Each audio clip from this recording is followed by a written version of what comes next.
Hey everybody, my name is Moschetti, and today we're going to compare and contrast two annual reports for Connecticut-based companies. So the two companies that are going to be reviewed are People's United Bank, which is a for-profit banking and finance industry company, and The Village, which is a nonprofit that deals in the human service world.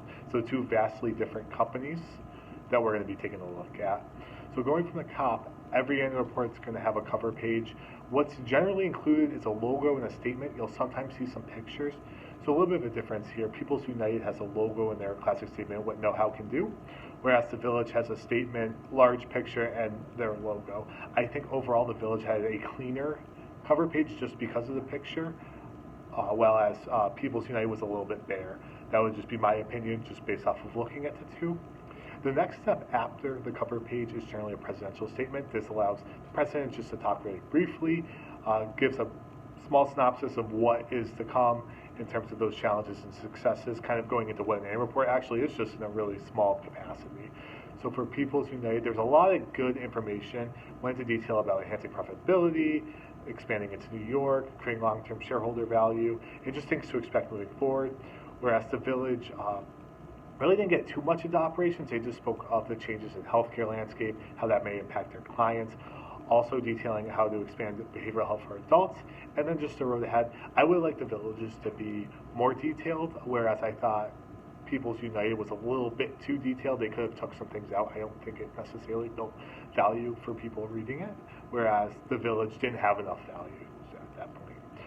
So the next step would be the table of contents. This is just what is going to be reviewed and where it is. So both are very drastically different. That's going to be a common theme throughout this whole thing. So People's United, very the books, could be confusing to the everyday person. I know I looked at it and there was two sections that stuck out to me: mine safety disclosure and principal accountant. I had no idea what that was. Had to research it and read it. Once I did, it made a lot of sense, but it really wasn't clear cut at all. Whereas the Village was shorter and straight to the point. If you wanted to look at finances, you could find that. If you wanted to look at success stories in 2016, that was easy to find. If you wanted to look at partnership information, that was there. So I really liked the way the Village did it.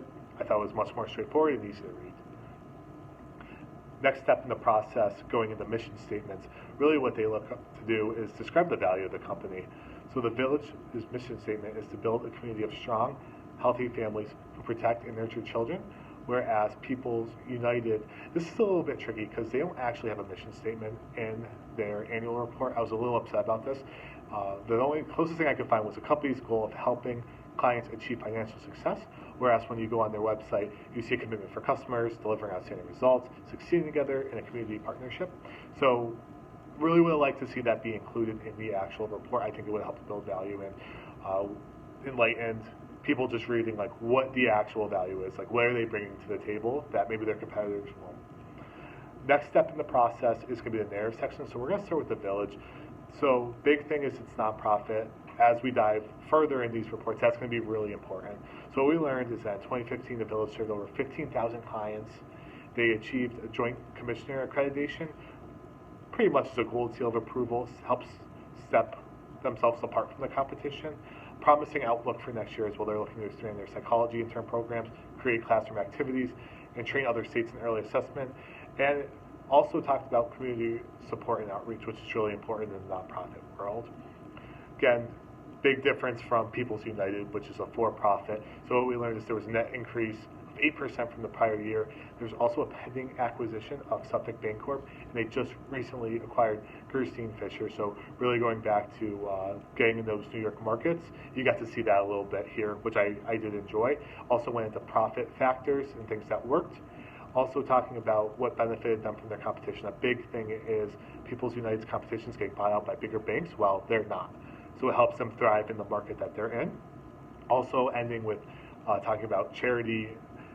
People's United had given more than $2.9 million in support of local events, which is awesome. So both companies really doing a good job on the community front, kind of for different reasons, but really good stuff to see nonetheless. Next step, going to be the financial narrative. Again, going to be very different. So we'll start with the Village. Again, not-profit.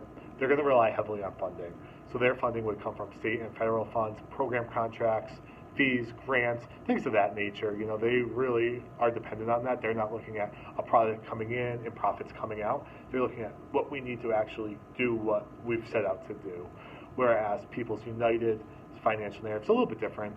So some broad overviews is they increased 1.7 billion in total assets compared to 2015, increase in 1.3 billion in total loans in 2016, and really good stuff. Some down things were non-performing assets. They saw a decrease of 14.2 million, while as liabilities increased by 1.3 billion, and shareholders' equity increased by 401 million. So that was a good way to end the financial narrative. But you would go through it and have a really strong understanding. They did a great job of getting specific in things that were working and things that weren't working and needed to be improved upon. The next process would be the board of directors and officers. Really what you would want to see here is something about the board of directors. A lot of times there's a brief bio about them, and then just the officers and what they are doing, just some form of like an organizational chart. I can tell you, I was a little shocked to see both companies not have a board of directors portion in their annual reports. The Village did list their executive team, where People's United didn't even list any of it. I think it's important to have the board of directors, because when we were looking at value of shareholders, I think that's an important factor, is knowing who's on that board and who's helping drive change and making the company the best it can be. So lastly here, we're going to kind of conclude with the layout of it. So the Village, full of pictures and graphics. Financial data showed, had colorful pie charts. Statistics were colored, big and bright, whereas People United, very plain, ordinary, not many pictures or graphs, no color. So again, drastically different. That's been the narrative throughout this whole thing. I really like the Village's layout overall. I thought People's United would have benefited more if they just had some color, some pop to it.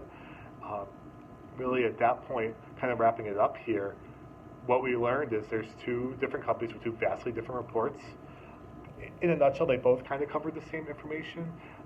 Really kind of like every company is going to be different. Annual reports are going to be different as well.